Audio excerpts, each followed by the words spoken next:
بسم الله الرحمن الرحيم. الحمد لله نحمده ونستعينه ونستغفره ونؤمن به ونتوكل عليه ونعوذ بالله من شرور أنفسنا ومن سيئات أعمالنا. من يهده الله فلا مضل له ومن يضلل فلا هادي له. ونشهد أن لا إله إلا الله وحده لا شريك له. ونشهد أن سيدنا ومولانا محمدا عبده ورسوله صلى الله تعالى عليه وعلى آله وصحبه وبارك وسلم تسليما كثيرا كثيرا. أما بعد فأعوذ بالله من الشيطان الرجيم. بسم الله الرحمن الرحيم. يا أيها الذين آمنوا قوا أنفسكم وأهليكم نارا وقودها الناس والحجارة عليها ملائكة غلاظ شداد لا يعصون الله ما أمرهم ويفعلون ما يؤمرون. صدق الله العلي العظيم. وقال النبي صلى الله عليه وسلم كلكم راع وكلكم مسؤول عن رعيته أو كما قال صلى الله عليه وسلم. محترم علماء کرام، سردار صاحبان، ذمہ دار اور سربراہ حضرات، نوجوان دوستوں، پیارے بچوں، کئی سال سے یہ معمول چل رہا ہے رمضان مبارک کے گزرنے کے بعد آپ حضرات کے درمیان تھوڑی دیر کے لیے حاضری ہو جاتی ہے اور کچھ دین کے سلسلے میں، اپنی ذمہ داریوں کے سلسلے میں مذاکرہ ہو جاتا ہے۔ میں نے ابھی آپ کے سامنے قرآن پاک کی ایک آیت اور نبی کریم صلی اللہ علیہ وسلم کی ایک حدیث پڑھی۔ آج کی اس مجلس میں اس سے متعلق کچھ بات عرض کرنا ضروری ہے، کیونکہ یہ وقت کا تقاضا ہے اور بہت اہمیت اختیار کر چکا ہے۔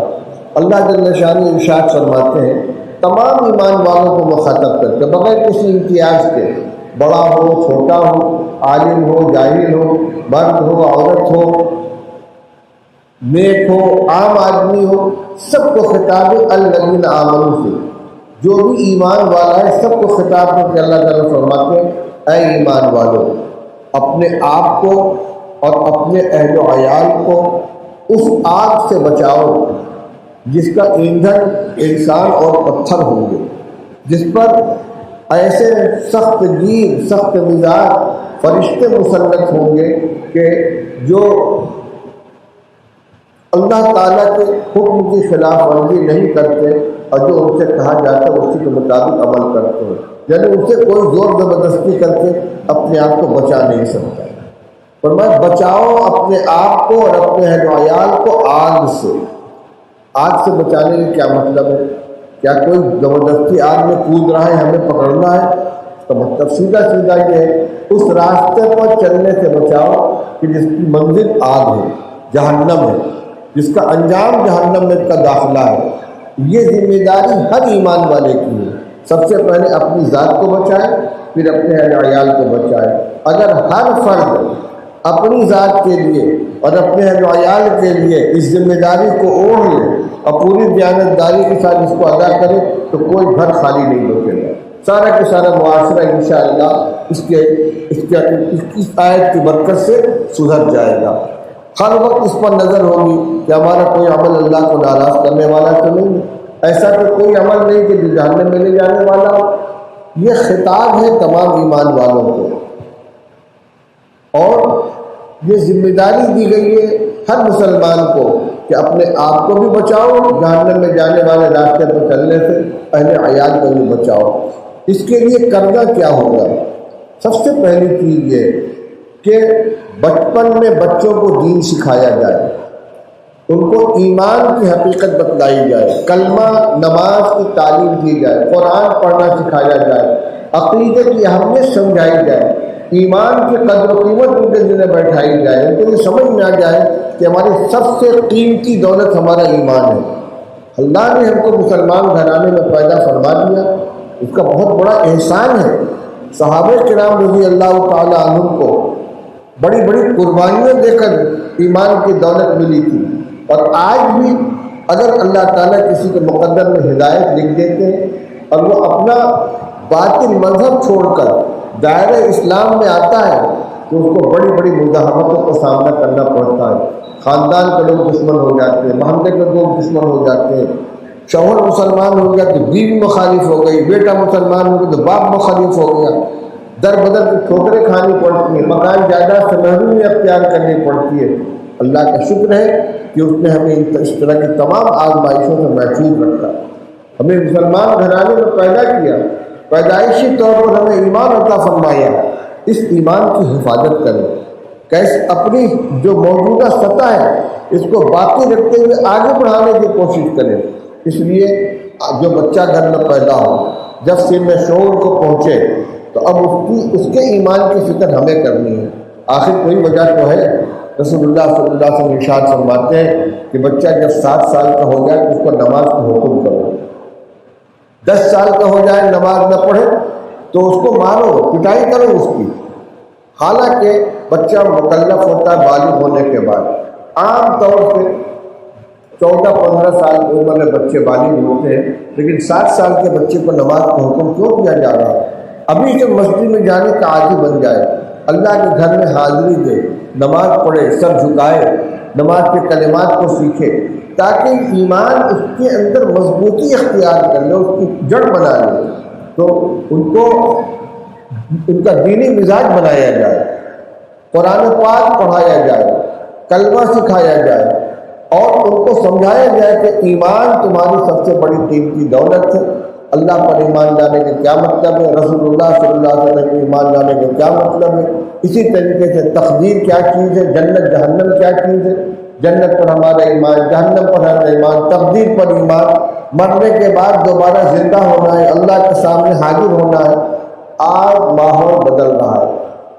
بچپن میں ہم نے دیکھا کہ بچوں کو اس کے سامنے بات بات پر اللہ کی ناراضگی سے ڈرایا جائے، بیٹا فلاں کام مت کرو، اللہ ناراض ہو جائے، اللہ تعالیٰ ناراض ہوگی، جہنم میں جلایا جائے گا، کسی کا سامان مت چھوڑو، جھوٹ مت بولو، جھوٹ بولو گے تو منہ جہنم آگ ڈال دی جائے گی۔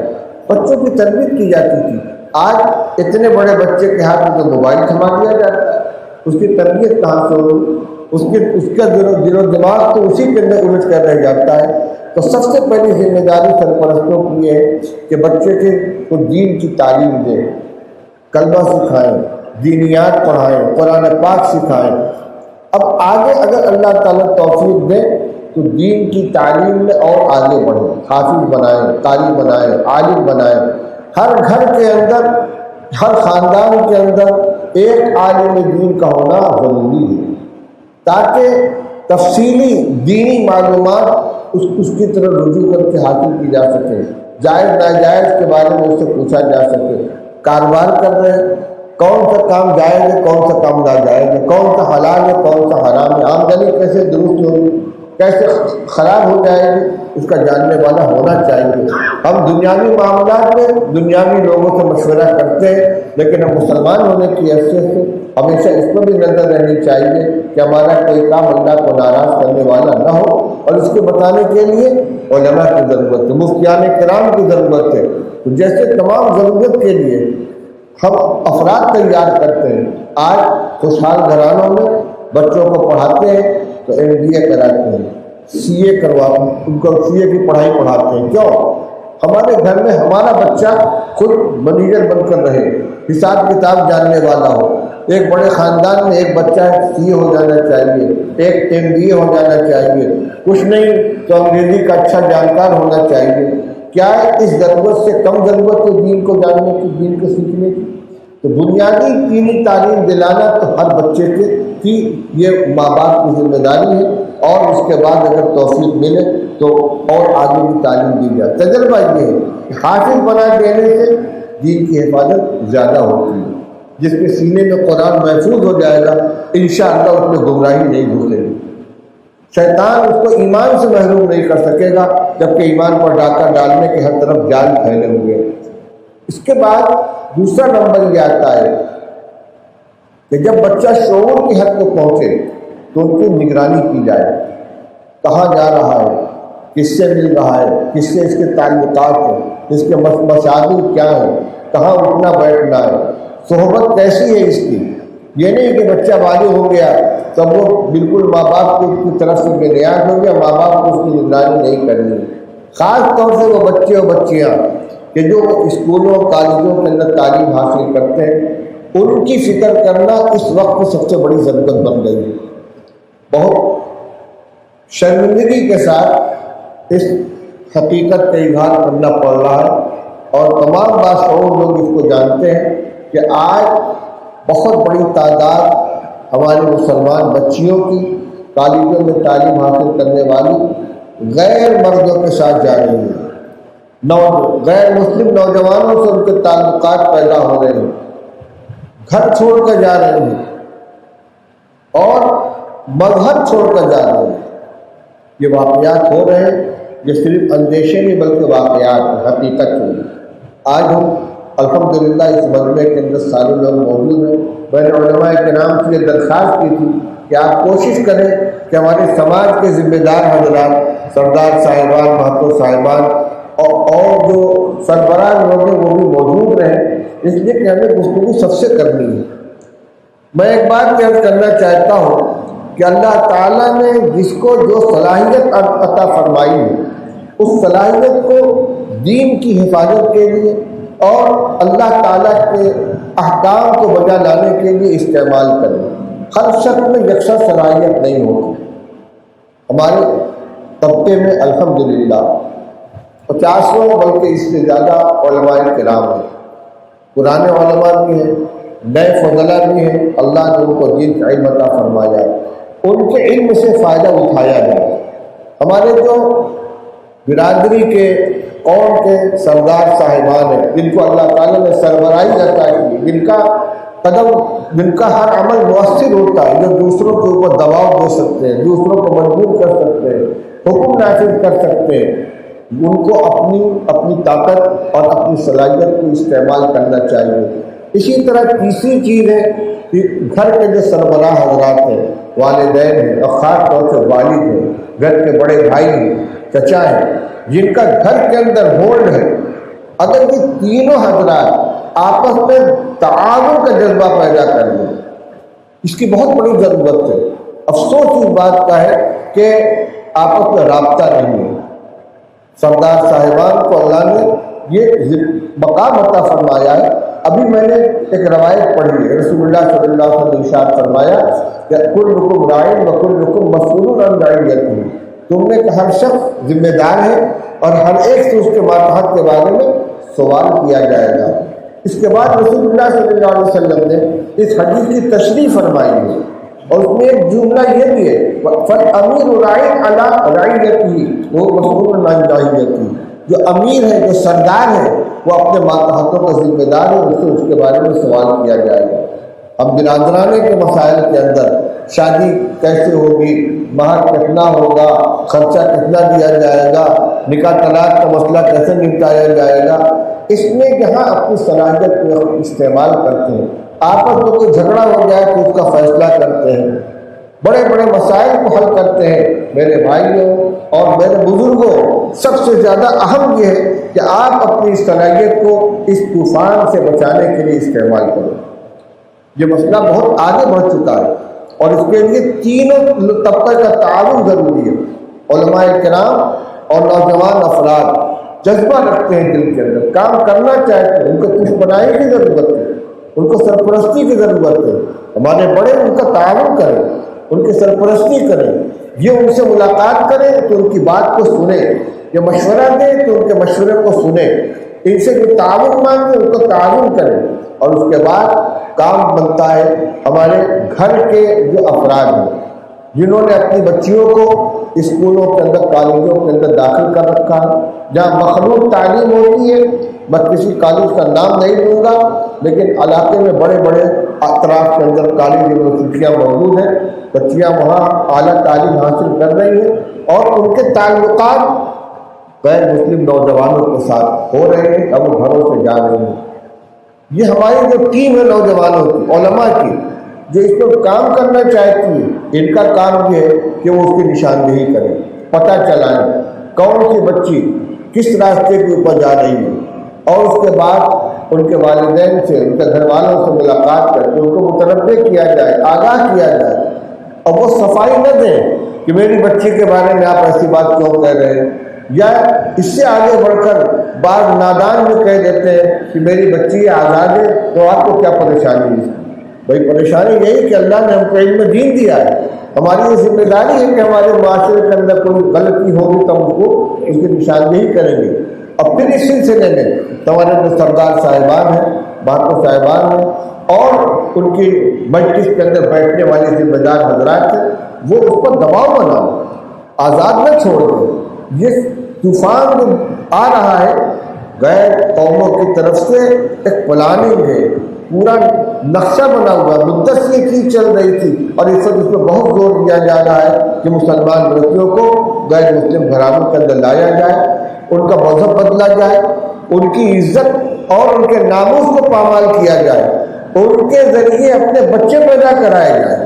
جو چیزیں میڈیا میں آ رہی ہیں اس کا تذکرہ آپ کے سامنے کر رہا ہوں. کس قدر بے غیرتی کی بات ہے, بے شرمی کی بات ہے کہ ہماری بچیاں غیروں کے ساتھ چلی جائیں, دین دھرم سے بھی ہاتھ دھو بیٹھے, عزت آبرو بھی ان کی پامال ہو جائے اور ہم اس کے بارے میں کچھ سوچنے کے لیے تیار نہ ہوں. اس سلسلے میں ہمارے طبقے کے تمام ذمہ داروں کو, علماء کو, نوجوانوں کو ساتھ لے کر اور اس پر غور کرنا چاہیے, مشورہ کرنا چاہیے, پلان بنانا چاہیے, طریقہ عمل طے کرنا چاہیے. اور جو نوجوان, جو عالم, کام کرنے والے ٹیم کے جو افراد آئیں اور وہ نشاندہی کریں کہ فلاں گھرانے کی فلاں بچی کے سلسلے میں ہم کو یہ اطلاع ملی ہے تو اس کو نظر انداز نہ کریں. اگر جس پیمانے پر غیروں کی طرف سے گمراہی پھیلانے کی اور ایمان کو لوٹنے کی کوشش ہو رہی ہے, اگر اسی طاقت کے ساتھ اسی ہم مزاحمت نہیں کریں گے تو اپنے بچوں کا اور اپنے بچوں کا ایمان بچا نہیں سکیں گے. ہم صرف اسی کے خلاف نہیں ہیں, ہم اس کے بھی خلاف ہیں کہ کوئی مسلمان لڑکا اپنے گھر کے اندر کسی غیر مسلم لڑکی کو لے جائے, لیکن ایسا ہمارے معاشرے میں نہیں ہو رہا ہے. لیکن اس کے برخلاف ہو رہا ہے. دیکھیے تعلیم دلانا منع نہیں ہے, لیکن اگر آپ نے اس خاردار وادی کے اندر قدم رکھا ہے اور آپ کو شوق ہے کہ اپنی بچی کو اعلیٰ تعلیم دلائیں گے تو آپ کو اس کے پورے بندوبست کرنا پڑے گا. بچی گھر سے نکلے, سرپرست اس کے ساتھ جائے پہنچانے کے لیے, اس کو لیوانے کے لیے, وہ آزاد نہیں ہونی چاہیے. یہ تو ایک شوق پورا کیا جا رہا ہے, ورنہ ہمارے یہاں بچیاں دفاتر کے اندر کام نہیں کرتی, ان کو ملازمت نہیں کرنی. ہمارا معاشرہ الحمدللہ خود کفیل ہے, گھروں میں ان کو اس کی ضرورت نہیں کہ خود کما کر لے آئے خرچ کریں. جس معیار کی بھی زندگی گزاری جا رہی ہے اس میں کمانے کی, خرچ کرنے کی ذمہ داری گھر کے مرد کی ہوتی ہے, عورت کی کوئی ذمہ داری نہیں ہوتی. ہاں گھروں میں عورتیں کام کرتی ہیں, ساڑی کے رنگ کی دال بنانی ہے, پالوں کا فال کاٹنا ہے, یا اور جو گھریلو کام ہوتا ہے وہ عورتیں کر لیتی ہیں, مگر ان کو کسی دفتر میں جا کے ملازمت نہیں کرنی. اللہ نے یہ معاشرہ ہمیں عطا فرمایا ہے, اس لیے بلا ضرورت کالجوں یونیورسٹیوں کے داخل کرانا, ان کے ایمان کو خطرے میں ڈالنا, اس کی کوئی ضرورت نہیں ہے. مولانا اشرف علی صاحب تھانوی رحمۃ اللہ علیہ بہشتی زیور مرتب کی تھی اسی مقصد کے لیے کہ اگر بہشتی زیور کسی بچی کو اطمینان کے ساتھ پڑھا دیا گیا اور پھر بچی نے ہمارے مدرسوں میں درجہ 5 تک پرائمری کی تعلیم حاصل کر لی تو بقدر ضرورت ہندی, انگریزی اور حساب لکھنا پڑھنا اس کو آ جاتا ہے. اپنی ضرورت کی چیزیں نوٹ کر سکتی ہے, مسائل بہشتی زیور میں پڑھ لے گی. اور اگر عالم کی تعلیم دلانی ہے تو جہاں عالمات کی تعلیم ہوتی ہے بچے کو وہاں داخل کیجیے, اس کو عالمہ بنائیں گے, حافظہ بنائیں گے, تاکہ اعلیٰ تعلیم بھی ہو جائے لیکن دین کے راستے کی. تو یہ جو شوق ہے کالجوں میں داخل کرانے کا یہی غلط ہے، لیکن اگر کوئی بہت ضرور سمجھتا ہے تو پوری حفاظت کے انتظام کرنا چاہیے، بلانے کا، پہنچانے کا، اس کی نگرانی کا۔ ہر بچی کے ہاتھ میں موبائل ہے، بڑا موبائل ہے، وہ کہاں سے اس کا رابطہ ہے، کس سے دوستی ہو رہی ہے، کس سے بات چیت ہو رہی ہے، کیا پیغام آ رہا ہے جا رہا ہے، ہمیں خود پتہ نہیں ہے۔ پیٹرول اور آگ کو ایک ساتھ کر دیتے ہیں اور ہم مطمئن ہو کر بیٹھے رہتے ہیں۔ اس لیے میں بہت زیادہ کھول کر بات نہیں کر سکتا، لیکن یہ ایک حقیقت ہے اور ہمارے معاشرے کے اندر یہ زہر پھیل رہا ہے۔ غور کریں، مشورہ کریں۔ میں پھر درخواست کروں گا اپنے بڑوں سے، بڑی عاجزانہ درخواست کروں گا کہ اپنے مقام اور مرتبے کو پہچانیں، اپنی حیثیت کا صحیح استعمال کریں، ان نوجوانوں کے جذبات کی قدر کریں، ان کی سرپرستی کریں، ان کے سر کے اوپر ہاتھ رکھیں، ان کو مشورہ دیں، اور یہ اگر کوئی اچھا مشورہ دیتے ہیں تو اس کو قبول کریں، اپنی شان کے خلاف نہ سمجھیں۔ پھر اپنے اثر و رسوخ کو استعمال کر کے جہاں اس طرح کے واقعات پیش آ رہے ہوں ان کے گھر والوں سے رابطہ کر کے ان بچیوں کو دلدل سے نکالنے کی کوشش کریں۔ اگر اب بھی ہم بیدار نہیں ہوں گے، اب بھی ہمیں ذمہ داری کا احساس نہیں ہوگا، یہ معاملہ اتنا آگے بڑھ جائے گا کہ پھر اس سیلاب کو بند قائم کرنا ہمارے لیے مشکل ہو جائے گا۔ اللہ تعالیٰ ہمیں اس کی توفیق نصیب فرمائے۔ جو روایت میں نے پڑھی ہے، کلکم رائن وکلکم مسئول عن رعیتہ، کہ تم میں ہر شخص ذمہ دار ہے، ہر ایک سے اس کے ماتحت کے بارے میں سوال کیا جائے گا، پوچھا جائے گا۔ تو اس میں اور بھی ذمہ داریاں آتی ہیں۔ عورت اپنے شوہر کے مال و متاع کی ذمہ دار ہے، گھر کا ملازم اپنے مالک کے ساز و سامان کا ذمہ دار ہے، اس کا محافظ ہے، گھر کا بڑا سرپرست اپنے تمام اہل و عیال کا محافظ ہے، ان کا دینی ذمہ دار ہے۔ دینی ذمہ داری میں اولاً تو ان کی تعلیم و تربیت آتی ہے، پھر ان کی نگرانی ہے۔ گھر میں نماز کا اہتمام ہو رہا ہے یا نہیں، قرآن پاک کی تلاوت ہو رہی ہے یا نہیں۔ ہم صرف اپنے عمل کو لے کر مطمئن ہو گئے کہ ہم مسجد کے اندر بیٹھے ہیں، صبح شام کی ترجمہ پوری کر رہے ہیں، جماعت میں چلہ بھی لگا رہے ہیں، دین کا کام کر رہے ہیں، گھر میں نماز ہو رہی کہ نہیں ہو رہی، یہ کوئی دینداری نہیں ہے۔ دین کا کام پہلے اپنے گھر سے ہونا چاہیے، اپنے گھر والوں کی فکر ہونی چاہیے۔ قوا انفسکم واہلیکم نارا، اپنے کو بچاؤ، اپنے گھر والوں کو بچاؤ۔ گھر میں چراغ جلاؤ، پھر مسجد میں چراغ جلاؤ۔ اگر ہم باہر کی فکر کریں اور گھر کی فکر نہیں کریں گے، یہ محنت کسی کام کی نہیں ہے۔ میں باہر کی محنت سے منع نہیں کر رہا ہوں، اگر سب گھر میں بیٹھ جائیں گے تو باہر کی محنت بند ہو جائے گی، لیکن جتنی فکر اس کی کر رہے ہیں اس سے زیادہ فکر اپنے گھر میں ہونی چاہیے، گھر میں نماز کا اہتمام ہونا چاہیے۔ اسی طریقے سے یہ موبائل کی جو وبا ہے، یہ صرف اسکول پڑھنے والی بچیوں ہی کے لیے نہیں، گھر میں رہنے والے بچے نوجوان، یہ بے تحاشا جو بڑے موبائل کا استعمال ہو رہا ہے اور اس میں کوئی بندش نہیں ہے، یہ اس زمانے کا بہت بڑا فتنہ ہے۔ بعض لوگ اس کو کہتے ہیں کہ اس زمانے کے سب سے بڑا یہ شیطان ہے۔ ایک خرابی اس میں یہ بھی ہے، جو تھوڑا سا دینی مزاج رکھتے ہیں، موبائل کھولا، کوئی ویڈیو آ رہا ہے، کوئی تقریر آ رہی ہے، بس اس کو سن لیا، خود دین کا علم ہے نہیں، اور یہ بھی پتہ نہیں کہ بیان کرنے والا کون ہے۔ کوئی بھی نظریہ پیش کر رہا ہے، کوئی بھی مسئلہ بیان کر رہا ہے، کوئی بھی روایت بیان کر رہا ہے، تو اس کے قائل ہو گئے۔ پھر یہ کہ اس کو آگے فارورڈ کر دیا، یہ بھی غلط ہے۔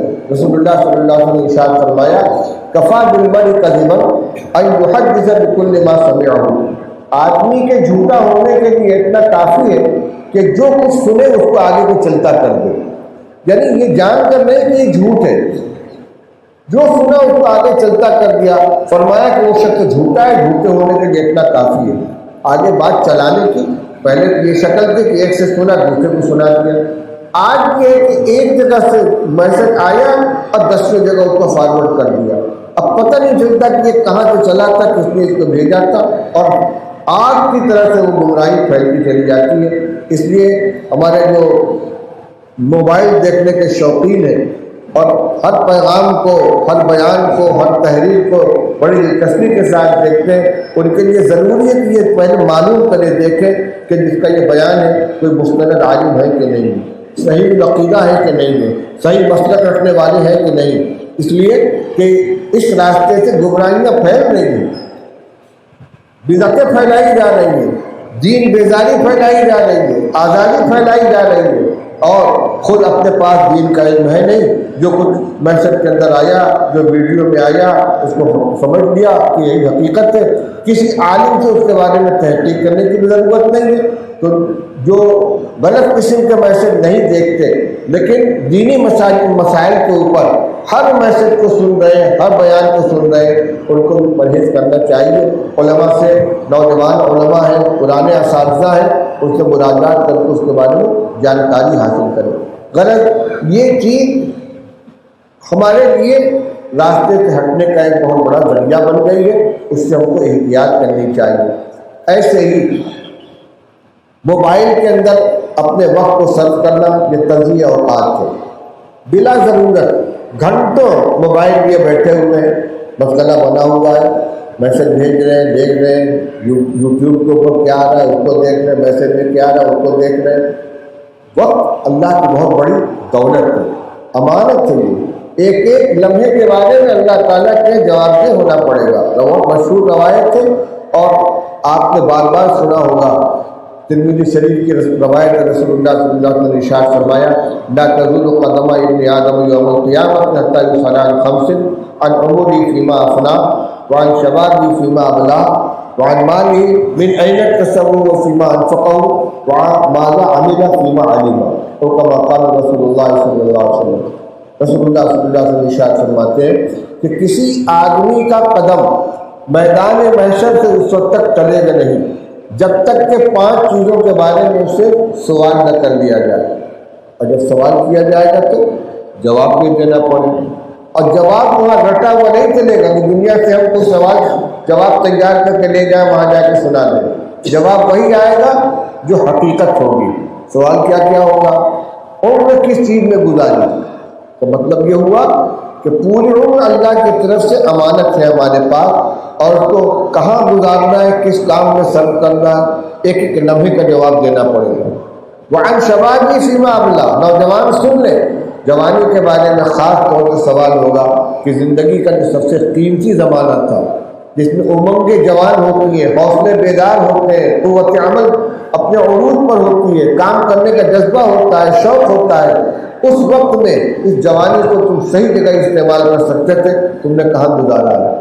حدیث میں فرمایا گیا کہ عرش کے سائے میں 7 قسم کے لوگوں کو جگہ ملے گی جس دن اس سائے کے علاوہ کوئی سایہ نہیں ہوگا، اور سورج سوا نیزے کے فاصلے پر چمک رہا ہوگا، اور بھیجا دماغ کے اندر اس طرح کھول رہا ہوگا جس طریقے سے پانی ہانڈی کے اندر کھولتا ہے۔ اس وقت جن 7 قسم کے خوش نصیبوں کو سائے عرش میں جگہ ملے گی، اس میں ایک شاب نشا فی عبادت اللہ، وہ نوجوان بھی ہوگا کہ جس کی نشو و نما، جس کی اٹھان اللہ کی عبادت و بندگی کے اندر ہے۔ یہ سب سے قیمتی زمانہ ہے۔ رسول اللہ صلی اللہ علیہ وسلم نے ارشاد فرمایا ہے، اغتنم خمسا قبل خمس، 5 حالتوں سے نفع اٹھا لو 5 حالتوں سے پہلے۔ اس میں یہ بھی فرمایا ان شبابی قبل حریمی، آدمی کو چاہیے کہ اپنی جوانی سے فائدہ اٹھائے بڑھاپے کے آنے سے پہلے۔ تو جوانی کا زمانہ ہمارے نوجوان دوستوں بہت ہی قیمتی ہے، اس میں اگر کمائی کر لو گے آخرت کی، یہ کام آئے گا، وہاں سرخروئی بھی حاصل ہوگی، اللہ کے یہاں عزت حاصل ہوگی، اور پھر یہی بنیاد بنے گا زندگی کے آگے کے مراحل کے اندر۔ جس کی جیسی جوانی گزرتی ہے ویسے ہی اس کا بڑھاپا گزرتا ہے، ویسے ہی اجڑ عمر گزرتی ہے، اور جو جوانی میں نہیں سدھر سکا آگے کی بھی اس کی امید نہیں ہے۔ طاقت تو کم ہو جائے گی لیکن جذبات اسی طریقے سے خراب رہیں گے۔ اس لیے نوجوان ہمارے اپنے وقت کی قدر کریں۔ تو میں یہ کہہ رہا تھا کہ اللہ تعالیٰ کے یہاں 5 سوالات جو ہوں گے، اس میں ایک سوال یہ ہوگا عمر کہاں گزاری، ایک سوال یہ ہوگا جوانی کہاں گزاری، ایک سوال یہ ہوگا مال کہاں سے کمایا۔ اس لیے ہم آزاد نہیں کہ جیسے چاہے کمائے، بے ایمانی کر لیں، جھوٹ بول لیں، سود لے لیں، نہیں، صحیح راستے سے کمانا پڑے گا، کیونکہ جب پوچھا جائے گا کس راستے سے کمایا ہے تو جس راستے سے کمایا ہو تو وہی سامنے آئے گا۔ کہاں خرچ کیا، یہ بھی ایک سوال ہوگا، اس کا بھی جواب دینا پڑے گا۔ اور آخری جو سوال یہ ہوگا کہ دین کی جو معلومات ان کو حاصل ہوئی تھی اس پر عمل کتنا کیا۔ اس لیے ہم جہاں بیٹھے ہوئے ہیں آج، اور جمعہ کے بیان میں، جلسوں میں، نماز کے بعد کتابوں کی تعلیم میں، مذاکرے کی مجلس میں جو باتیں دین کی ہمارے علم میں آتی ہیں، ہم اس کے سلسلے میں جواب دہ ہوں گے کہ دین کی جتنی معلومات ان کو حاصل ہوئی تھی اس پر عمل کتنا کیا۔ آج جتنی باتیں کہی جا رہی ہیں یہ بھی امانت ہے، خرچ میں جس سے متعلق جو عمل ہے اس کو اپنی ذمہ داری محسوس کریں، اپنی ذات سے، اپنے اہل و عیال سے، اپنے گھر والوں سے، اپنے معاشرے سے جو اس کی ذمہ داریاں وابستہ ہے ان کو ادا کرنے کی کوشش کریں۔ جو بات میں نے شروع کی تھی اس کا پھر اعادہ کر دوں کہ بھائی رمضان مبارک کا مہینہ گزر گیا، ماحول کی برکت سے الحمدللہ نمازوں کا بھی اہتمام ہوا، تلاوت کا بھی اہتمام ہوا، لیکن رمضان مبارک گزر جانے کے بعد اپنے معمولات کو ہمیں ترک نہیں کرنا چاہیے۔ نماز پنجگانہ کا اہتمام اسی طریقے سے رہے، نگاہوں کی حفاظت کریں، زبان کی حفاظت کریں، گناہوں سے اپنے آپ کو بچائیں۔ دیکھیے رمضان کے اندر جو کچھ کرتے ہیں اس کی وجہ سے برکت بھی رہتی ہے اور قلبی سکون و چین بھی ملتا ہے۔ چین و سکون اللہ تعالیٰ نے اپنی یاد کے اندر رکھا ہے، اپنی یاد کے اندر ذکر، اپنے ذکر میں چین و سکون کو اللہ تعالیٰ نے رکھا ہے۔ ذکر اللہ تطمئن القلوب، ہر آدمی آج چین و سکون کا متلاشی ہے۔ اگر ہم چاہتے ہیں کہ قلبی سکون حاصل ہو، دل و دماغ مطمئن رہے، اللہ کی رحمت ہماری طرف متوجہ ہو، تو کوئی بڑی قربانی نہیں دینی ہے۔ وہی کام جو ہم رمضان میں کرنے لگتے ہیں، نماز 5 وقت کی مسجد میں آ کر پڑھیں، تھوڑا سا وقت نکال کر قرآن پاک کی تلاوت کر دیں، اللہ توفیق دے تو کچھ ذکر و تسبیح کا اہتمام کر لیں، دعاؤں کا اہتمام کریں، اپنے گھر کے ماحول کو ٹھیک رکھنے کی کوشش کریے کہ گھر میں جو قرآن پڑھا جا رہا ہے کہ نہیں پڑھا جا رہا ہے، تلاوت ہو رہی ہے کہ نہیں ہو رہی ہے، بچے بچیاں عورتیں نماز پڑھ رہی ہیں کہ نہیں۔ اگر ہر گھر والا اس کی فکر کر لے گا تو انشاءاللہ جو باہر محنت ہو رہی ہے علماء کرام کی اصلاح معاشرہ کی، اس کے اندر بڑی مدد ملے گی۔ ایک بات آخری کہہ کے میں ختم کرتا ہوں، جس طرح ضرورت ہے آج ایمان کی حفاظت کے لیے علماء کرام اور سماج کے ذمہ دار لوگوں کے درمیان تعاون کی، بالکل اسی طریقے سے بہت سے غلط قسم کے رسم و رواج ہیں چلے آ رہے پرانے زمانے سے، اور ان کی طرف ذہن منتقل نہیں ہوتا۔ جو علماء تعلیم حاصل کر کے آتے ہیں، قرآن و حدیث کا فقہ کا علم حاصل کرتے ہیں اور اس کی روشنی وہ محسوس کرتے ہیں کہ یہ کام غلط ہے، یہ نہیں ہونا چاہیے، وہ اس کی نشاندہی کرتے ہیں، تو ان کی ٹانگ نہ کھینچی جائے، ان کا ساتھ دیا جائے، ان کی سرپرستی کی جائے کہ بھائی یہ عالم کا کام ہے کہ وہ بتائے گا کون سا کام صحیح ہے کون سا کام غلط ہے۔ اب جن کے ہاتھ میں نافذ کرنے کی طاقت ہے، جو ان کی ذمہ داری ہے، دینی ذمہ داری ہے، منصبی ذمہ داری ہے کہ اس کے اندر رکاوٹ نہ ڈالے بلکہ وہ عامل بنے۔ انشاءاللہ اسی طریقے سے معاشرے کی اصلاح ہوگی، غلط رسم و رواج اور بہت سی غلط چیزیں جو ہمارے معاشرے میں پھیلی ہوئی ہیں وہ ختم ہوگی۔ اللہ تعالیٰ ہم سب کو عمل کرنے کی توفیق عطا فرمائے، اور رمضان مبارک کی جو مبارک گھڑیاں گزری ہیں اس کی وجہ سے جو تھوڑا بہت مزاج بنا ہے اس کو باقی رکھنے کی ہم کوشش کریں، اور اللہ تعالیٰ اس میں ہماری مدد فرمائے۔ وآخر دعوانا الحمدللہ رب العالمین۔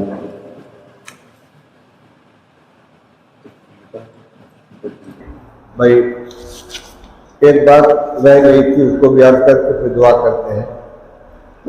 ذہن میں بات تھی کہ الحمدللہ اس علاقے کے اندر بڑے بڑے مدرسے بھی ہیں اور اسکول بھی ہیں، گرلس اسکول بھی ہے اور نیشنل اسکول بھی ہے۔ یہ جو یونیورسٹی کی سطح کی جو تعلیم ہے، جس کے لیے ہماری بچیاں کالجوں میں جاتی ہیں، یونیورسٹیوں میں جاتی ہیں، ہمت کر کے مشورہ کر کے مشترکہ مشورے کے ذریعے کوئی ایک ایسا تعلیمی ادارہ قائم ہونا چاہیے جس کا کنٹرول اپنے ہاتھ میں ہو، جس میں یہ خطرات اور یہ خدشات جو پیش آ رہے ہیں یہ ختم ہو جائے۔ طویل المیعاد کام ہے، لیکن اگر ارادہ کر لیں گے اور نقشہ سازی کریں گے تو انشاءاللہ کام ہوگا۔ آج پورا نہیں ہو پائے گا، کچھ وقت لگے گا، اس پر بھی غور کرنا چاہیے اور ذمہ دار لوگوں کو اس کے بارے میں مشورہ کرنا چاہیے۔ اللہ تعالیٰ اس کے بھی توفیق عطا فرمائے۔ دعا کر لیجیے۔